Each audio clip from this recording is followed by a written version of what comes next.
Hey guys, it's me. And today we're going to look at the true story behind the Blair Witch Project. In October of 1999, a little independent horror film called The Blair Witch Project hit theaters. Made on a shoestring budget of just $60,000, it went on to gross over $248 million worldwide.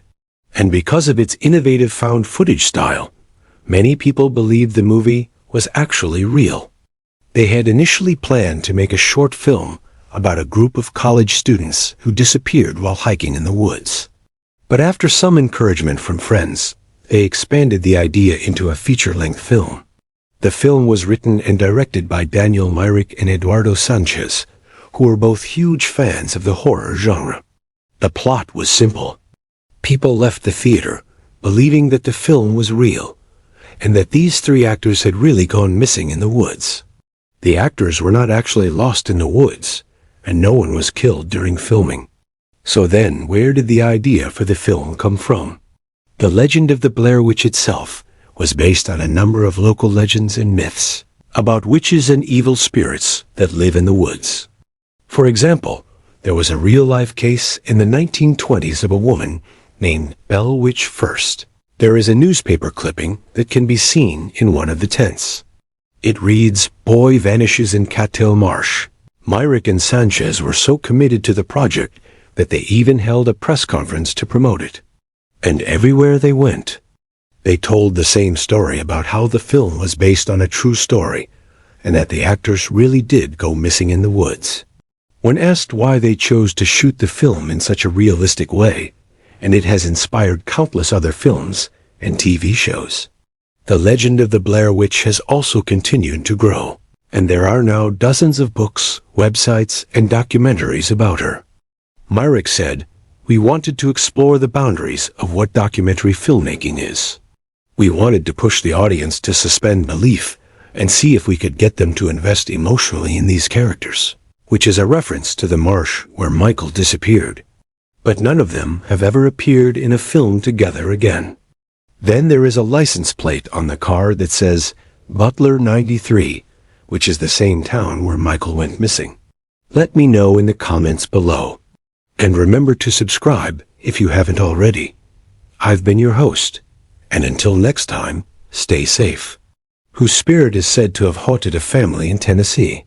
Then there was also the legend of Bloody Mary, or click here to see more videos like this one. Thanks for watching. Which is similar to the Blair Witch legend.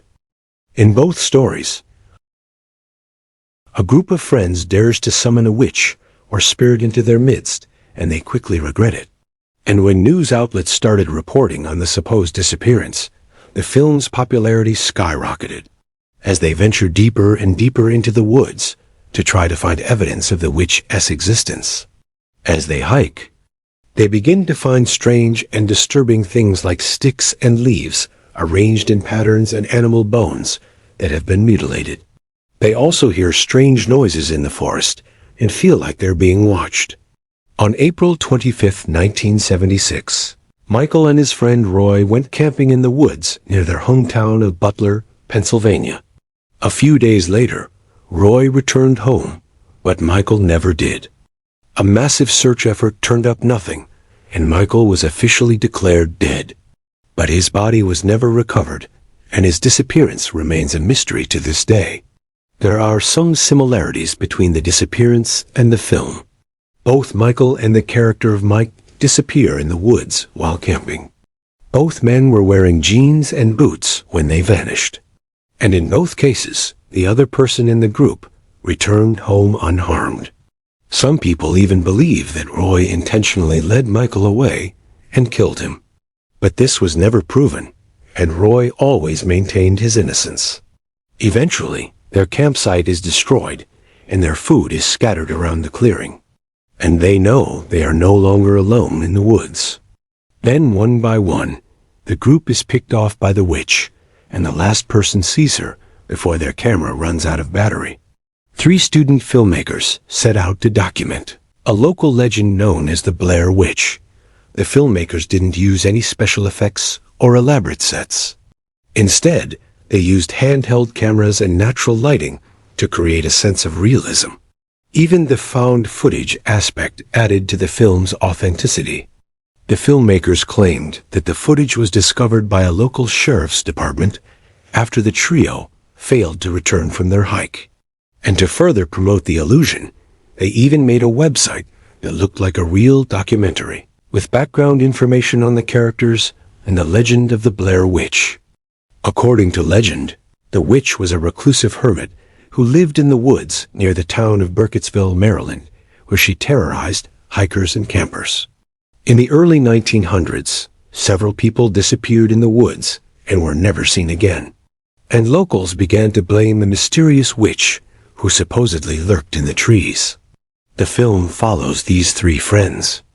The genius thing about this film is that it was made to look like a real documentary.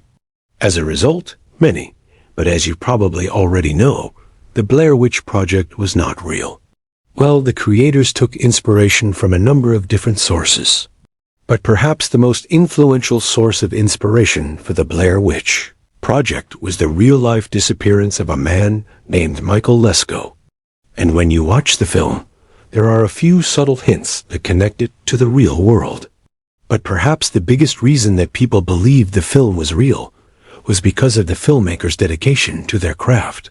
After the press conference, the filmmakers continued to promote the film by appearing on talk shows and news programs.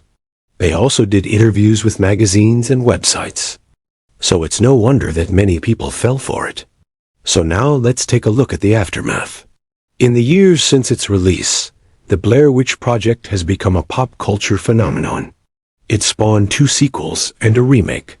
As for the actors, Heather Donahue, Michael C. Williams, and Joshua Leonard, they all went on to have successful careers. So do you believe in the Blair Witch?